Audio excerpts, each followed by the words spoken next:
Yes, Oscar. Hello, it's Molly. What can I do for you? She is? Well, yes, of course, send her up.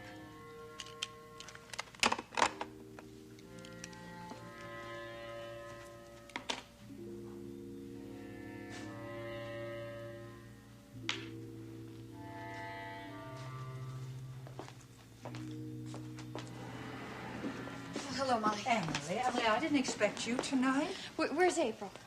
Oh, dear, did you two have some plans? She must have forgotten. Would you tell her I'm here? I have to see her right away. But, dear, Mrs. Scott isn't here. Oh, no, where is she? She's at WMON, doing whatever it is she does there. What time will she be back? She said something about staying through the 11 p.m. newscast. No, she can't do that. I just don't have that much time. Emily, now, what is the matter? You're practically hysterical. Oh, Molly, everything's wrong, everything. It's Kirk, isn't it? Now, tell me, what's going on? No, I don't have time to explain. The only thing I can tell you is that Kirk's life is very much in danger right now. Those people I told you about, the people who think Kirk owes them money. Well, but he doesn't. I mean, he isn't the person that they think he is. Yeah, but they won't believe him, Molly. And they've set a deadline. They said if I don't come up with the money by tomorrow morning, they're going to kill him. And April's the only one who can help me.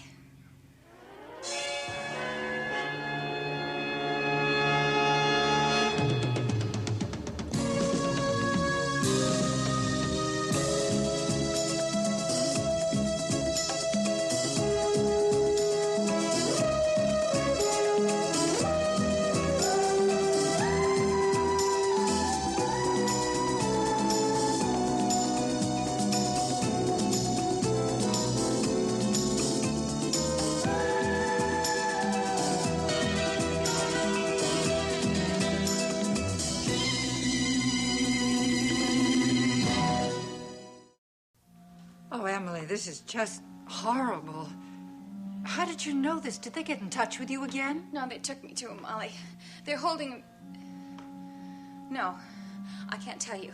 If I told you, you might call the police, and then they kill him for sure. I know they would. Emily, quietly, dear. Oh, just... Molly, they have beaten him. They hurt him terribly. They tried to torture the information out of him, but he couldn't tell them where the money was because he just doesn't know. Emily, I'm beginning to think this has gone too far. Perhaps we No. I just want to get in touch with April. I know she can help me. But how? Are you simply going to tell her the truth about her husband? No. Because if you are, you might as well go to the police. It won't matter anymore. No, Molly, haven't you heard what I said? If they tell the police and the police come, then they'll kill him right away. I just can't take that chance. No, I have to get the money, and I'll bring it to them, and then they'll let Kirk go. And then we'll both be able to leave town together. Oh, Miss Emily, that's what I've hoped you would do ever since the beginning. Oh, now, you just tell me what I can do. I'll do anything you say. No. April is the only one who can help me. You see, they say that Kirk owes them $50,000. I don't know. Maybe it's true. Are you going to ask Mrs. Scott for the money? It's my money. It's the money I gave her as a down payment on the house. We're not going to need that house anymore. Our little dream house. Oh, Emily. Oh, dear. No, Molly. I don't need sympathy right now. What I need is money. Now, are you sure that April is going to be at the station all evening? That's what she said. Well, maybe I ought to go there. Maybe you should call first. I've got the number. All right, that's a good idea. Would you dial it for me? My hands are too shaky. I don't think I can dial. Of course I will. I just hope you're doing the right thing. I'm doing the only thing I can to keep Kirk alive. And you're sure there's nothing I can do? Just get in touch with April with me, please. Right away. And pray, Molly. Pray for Kirk. April, here's a list of movies that syndication house is offering. Well, we promised our viewers a whole batch of good movies for the coming season. Well, somehow I doubt that the material in that package will suit our needs, but you're much more of a movie buff than I. Well, I will give it a good hard look over and then give you a good honest opinion. Now, here's something else to bring you up to date. It is material we have begun to compile to renew our license with the FCC. I don't suppose one would consider this bedtime reading, huh? But I will look it over. I will learn it all. I have to know everything that's going on. Good heavens, we haven't even put a dent in this pile. I'm afraid we're going to have to spend a rather long evening in order to bring you up to date on all this. I'm in no rush. I hate having to feed you this material and so fast. Well, it's simply necessary if I am going to take over as acting station manager. I can't tell you how much I appreciate your filling in for me. Well, with all the hard work you've put in here, I would say that time off is definitely in order. You know, I'm really looking forward to seeing Nadine again. She's my oldest and dearest friend, and I haven't seen her in much too long. Well, I don't want you to worry, because I will definitely hold down this fort until you get back. It's so good to have you here again, Ed. So good to be back. It feels right. Well, what do you say we get back to work? Ready. Hello. Nadine, my darling, how are you? It must be the middle of the night over there. The time doesn't matter. I thought it was important we talk. But you're arriving here tomorrow evening. What couldn't wait until then? Unless you've had to alter your plans. I'll be on that morning flight. Good. Now, what can I do for you? Well, it's more what you don't have to do for me. I know you were planning to meet me at the airport, but I'd rather you didn't bother. But it's no bother, I insist. Raven volunteered to pick me up. I've accepted her offer. But, Nadine, we made our plans last week. Well, you are very much the busy executive these days. I don't want to interrupt your schedule. Oh, well, I don't understand. This is the way I'd rather have it. Well, of course. I assume we're still on for dinner tomorrow evening. Well, it is going to be a late flight, Geraldine. I'm not feeling all that well as it is. Perhaps we should postpone it. Well, of course, whatever you think best. I'm still trying to arrange a suite for you at the Monticello Arms. Don't go to that trouble. There are plenty of decent hotels in Monticello, and until I find one to my liking, Raven has graciously offered to let me stay with her. I see. As you said, Geraldine, it is late here. I am very fatigued, so I'll be signing off for now.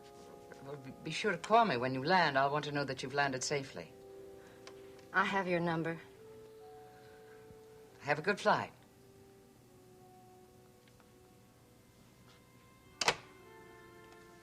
Something is very wrong. What's the matter? It's a very good question, and one for which I have no answer.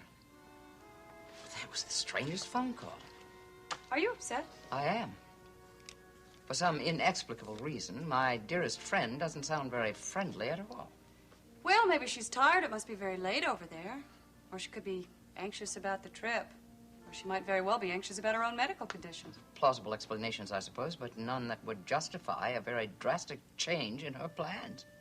Like what?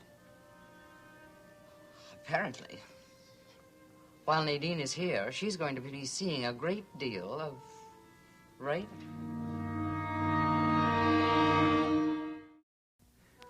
Raven and Nadine may not be the best of buddies, but they're still mother and daughter. That's a family tie both parties regret, I am sure. You see, Nadine wrote to me when Raven came back to Monticello. It seems they had had a terrible argument. It was one of those awful, knock-down, drag-out affairs. I don't know what precipitated that exactly, but I do know at the time. Nadine felt that if she never saw Raven again or heard from her, that would be just fine with her. Yeah, but that was some months ago, and you know, time has a way of softening hard feelings. I think Raven had every intention of staying in London until that altercation. And after that, the city wasn't big enough to hold both of them, so she left. Well, if that's true, then Nadine's attitude isn't about face. But you see, after that, Nadine was quite happy to erase Raven out of existence. And now Raven is meeting her at the airport. She's staying with Raven until she finds a hotel here in Monticello. I just don't understand. These changes are absolutely incomprehensible. Geraldine, are you feeling a little bit slighted? Yes, I suppose I am. I've fallen out of favor with Nadine, and I want to know why. You know, Raven would have known that you and Nadine would plan on spending an awful lot of time together. Yes, of course, she would know that, and she wouldn't like that idea very much either. No. Raven would know that there are a great many unpleasant stories I could tell her mother. Yes. It must have something to do with all of that. But what exactly could Raven have done? What could she have done to separate two friends of 30 years standing? Hello. Oh, yes, just a moment, please. It's for you, dear. A lady named Michaels. Emily? Oh, April, thank God I got through. Well, I was hoping you'd try to reach me. April, I'm terribly sorry if I interrupted any important meeting or anything like that, but this is an emergency. Well, what's the problem? There's been some trouble, some terrible trouble. Tell me about it. Not on the phone. I really have to see you. There's something we have to discuss. Well, I'm really rather tied up at the moment and will be for a while. No, April, you don't understand. I have to see you as soon as possible. Well, I suppose you could come down to the studio if you'd like. All right, that's what I'll do. I'll be right over. Bye. Bye.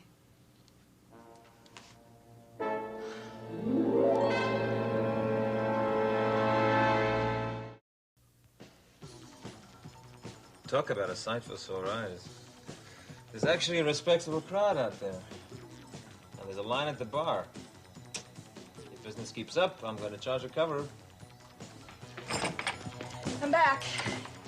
And look what I found in that rusty old wine cellar of yours. I told you to go to Charlie. How did you get down there? Well, I went to Charlie and I told him that you said I could have the key. Come on, Elliot. I know you keep all your cheap stuff up here. I see you managed to get one of my most expensive vintages. But of course, darling. You always say I deserve the best, and I agree. And besides, we need to have a proper celebration. So, are you going to drink out of these champagne glasses, or will you feel more humble if I go out and get a couple of straws? The glasses will do fine. Yeah, I thought so. You know what? I think you should invite that Kelly McGrath here for a toast. Woo! Yes! I mean, if it weren't for him and his Poco puppets, I think you would be in a ditch drunk right now. McGrath is really packing them in. That's true. I think I'll ask Kelly to maybe do 2 performances a night. Then I could charge twice. You sly thing. To fame and Jamie's fortune. Oh, yes. You know what? I'm really excited about tomorrow. That's what I'm toasting to. Ah, yes. The tearful reunion with Mama. That's right. First, I'm going to get her baggage, and then we'll go back to my apartment. And then she'll see her beautiful grandchild, and she'll see the wonderful surroundings that he's being raised in. There's only one thing. Every second that old bat spends in my place is going to be sheer torture. But then why do you do it? Because by keeping an eye on dear Mama, I can ensure that she doesn't bump into that meddling old Geraldine Saxon. Well, the meeting of those two minds could upset your little apple cart. Mm-hmm. But as long as I'm around, it's not going to happen. Yeah. Which means I won't be coming around, right? Oh, baby, I'm so sorry. It's just that my apartment will be off limits to you as long as Mom's in town. Well, don't be upset. We'll still see each other, huh? We can meet here like we used to. Maybe I'll even invite Mother here for a night out, huh? So we can wink at each other across a room. How romantic. Well, just don't stare at me and drool on the table. I'll be so embarrassed. Get off my lap. Come on, Elliot. It's only going to be 2 weeks. Just be patient. I don't want her to know about us. Well, given half the chance, I'd charm the pants off her. Figuratively speaking, of course. Of course. Elliot, I just don't want her to think that another man is responsible for Logan and my breakup. What's the difference? Your mother hates you anyway. She even cut you out of her will. Yes, but I'm still Jamie's mother, and Jamie is still very much in the will. Now, look, we are playing for very, very high stakes. So, as awful as it may be, try to understand,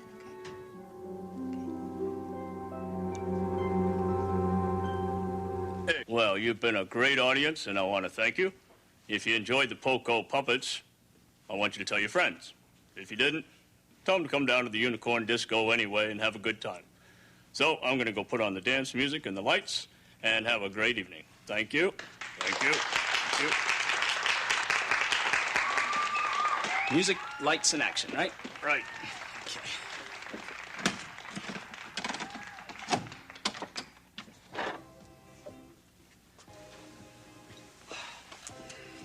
Do you think I could get an autograph? Jody, hi. Not your autograph, one of the puppets. That's if you've taught him how to write yet. What are you doing here? Having a terrific time. You know, that's really the best puppet show I've ever seen. You really mean that? I sure do. I was clapping louder than anybody else in the audience. Well, I hope you didn't have a tray full of drinks in your hand when you started clapping. No, tonight I'm here on pleasure, not business. Oh, couldn't you tell? No uniform. Yeah, I thought it was a little early for you to start back waiting on tables. Well, I am feeling a lot better, but Dr. Kavanaugh said I couldn't go back to work until he gives me the official okay. Well, then you should be home resting. No, I wanted to see a complete show of yours. Oh, yeah, I forgot. You did kind of conk out halfway through my premiere performance, didn't you? I feel really bad about that. Well, there's no rush because I'm doing a show 5 nights a week now. And I'll be working those same 5 nights. See? Perfect timing. Perfect timing, my foot. While you're doing your show, I'll be waiting on tables. I'll never get to see the whole thing. That's why I came down tonight. You know, I'm glad I did. I am too. Oh, here. Let's see. You know, I was going to give you a phone call and tell you what a great time I had the other night when we had dinner with the Kavanaughs. Oh, yeah, it was interesting. And I wanted to apologize. Well, I didn't mean to lay all my problems on you like that. It wasn't fair, and, well, it's just that you're so easy to talk to. Oh, no, as long as it helped you to talk about it. Oh, it really did. I'm just kind of concerned about what you must think of me. Well, I think you're a guy who got himself into a really messy jam over in Rome. Well, I didn't get a chance to finish the whole story. The part that you told me about you and the girl. I don't know, Kelly. That just doesn't sound like the kind of trouble you'd get into. Oh, okay, I'll explain. See, when I first got to Rome, there was this big welcoming party for my father. All the American bigwigs were there, including this diplomat who was connected with the Trade Council. He brought his daughter along. That's the girl you told me about. Mm-hmm. Karen. Well, I really liked Karen. I really did. And so one thing led to another, and we started going out. Well, I didn't know that she had an Italian boyfriend. Well, there's nothing wrong with a little competition. Oh, sure, competition's great. But not when you're being used. See, the only reason why Karen was going out with me was to make Giorgio jealous. Nice lady. And the only trouble with Giorgio was that he was one of these super macho types. Well, one night, he got a couple of his buddies together to teach Karen a lesson about messing around with other guys. We were just sitting parked in the car. And the next thing I knew, they were dragging us out, and I got tied up. Oh, Kelly, that's awful. The awful part about it was, when the police finally caught up with Karen, she told them that I was the one who attacked her, that the bruises on me were caused by her trying to fight me off. Oh, well, why would she lie like that? I don't know. To protect Giorgio, I guess. And I think she was into getting a lot of attention for herself. Oh, Kelly. With Karen accusing me like that, there was nobody in the world that was going to believe me. Except my folks. They do. Then Karen decided not to press charges, and by that time all the damage was done. So you came back to Monticello? Yeah. And I'm never going back to Rome. Not ever. I hope you believe me, Jody. Because what I've just told you is the God's honest truth. I swear. I believe you.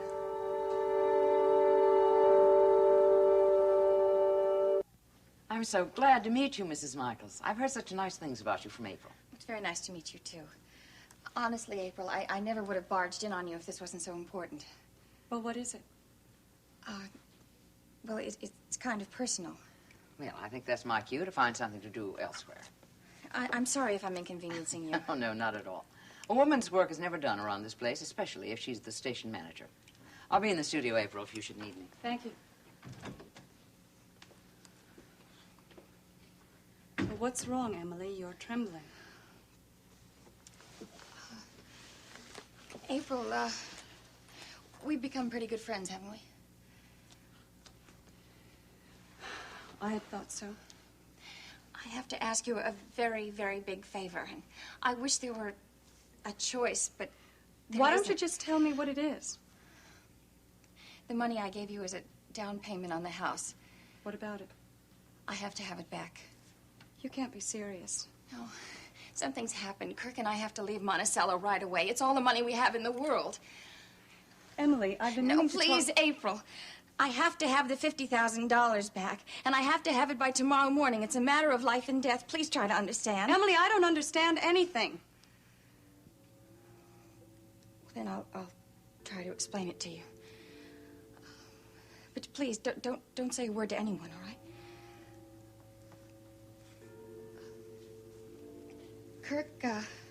Kirk ran into some people he used to know a long time ago. He owes them a huge sum of money, a gambling debt. Well, they're holding him prisoner. And if I don't bring the money from you to them, they're going to kill him. What? It's true. If I don't hand over the $50,000, he'll die. Are you sure that Kirk is in danger? Yes, of course I am. I really wish I could believe you, Emily. Why do you doubt me? Because a lot of questions have been raised. What kind of questions? The man you're living with, is he really Kirk Michaels?